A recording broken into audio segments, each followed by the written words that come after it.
Morning, good morning, good morning. Today is Thursday, the 16th of May, 2024. Just doing a real estate tap in with you for today. So it looks like mortgage rates have come down. Looks like they're right about 7%. They were up around 7.5%. So, we're trying to see what this effect has on demand right now. I don't think it's spurring as much demand as many people thought, but you know, we still have lack of supply, and there is some demand out there. And one of the things that we talk about here is, the main thing we talk about is seller financing and creating notes. And what happens is that when we create notes, we're looking for a wider pool of buyers.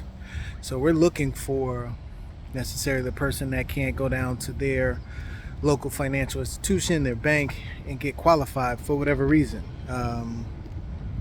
We're in a time where the way people make money is not how they used to make it, years ago. People have a lot of side hustles, investing, doing a lot of different things to earn income. And sometimes with the banks, they're not able to get approved because of how their income is coming in.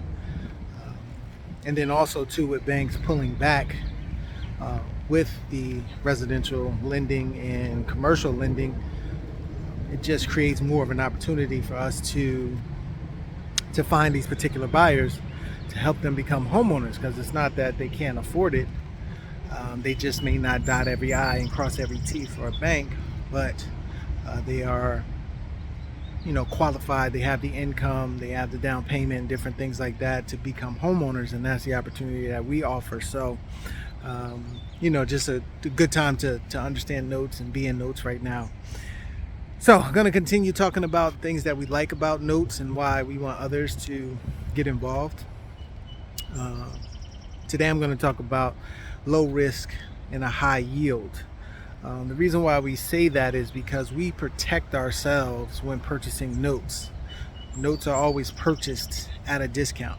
What that discount happens to be, depends on the deal. But typically the standard, we want to purchase it at about 70% of the value of the property. So that is the investment to value ratio. We want to be at least 70%. And there are deals out there that you can get it at 60% and 50%. And so if there is any adjustment in the value of properties, which some people are predicting, let's say the market comes down 30%, you're still in a good position. Now if it drops 50 or 60%, that's something different. That's probably a bigger adjustment. You don't see that often. You do see times where it comes down 10%, 15%, 30%. If it did come down 50, 60%, you're talking about a time where it's like the financial crisis in 2008. Even though we may have some decline in values, most people are not predicting that we're going to have a situation like the great financial crisis. But if we did, obviously, we'd have to cross that bridge when we come to it. But the other thing that goes along with that is that it's secured by the property. So we always have the property to be able to make sure that we recoup on our investment. So, in the case where it drops significantly, you can, if you have to take back the property, you have multiple exit strategies. And that's probably the final thing that I'll talk about today, is the multiple exit strategies when you're a note holder. You can do a modification. If you take the property back, you can turn it into a rental if you wanted to. It's probably not something that I would necessarily advocate for, but you have the ability to do that. You could do a lease option on the property.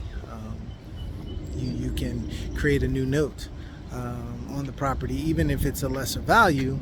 When you take it back, you can create it, and you can still look at what your cash flow is and what you're bringing in, as opposed to what you invested initially. So hopefully, in that scenario, you may have had the note 12 months, 24 months or longer. You've made a certain amount, And now that you're renting another note, you're taking a down payment, you're getting a monthly income, and then you can take those numbers and compare it to what you put into the property. A lot of times you're going to find that you're getting a solid return, and your investment, your initial investment is protected. So there's another 3 reasons, low risk, high yield, because of where we buy, and the cushion that we give ourselves when we purchase, the fact that we can always get the property back. That's our recourse if anything does go wrong, and then the multiple exit strategies. So if you're somebody that's been in the rental or landlord type of space, you should definitely consider doing an analysis on your property or properties, from a regular rental model to a note model, and look at the cash flow, look at the differences, and see if that works for you. So if you want to do that, if you want to get a free analysis of the property, just reach out, make a comment, and we could do that for you. So all right, so we'll continue with the series tomorrow, which is Friday. We'll give some more reasons as to why we think people should get into notes. All right, so we'll talk to you soon. Everybody have a great day.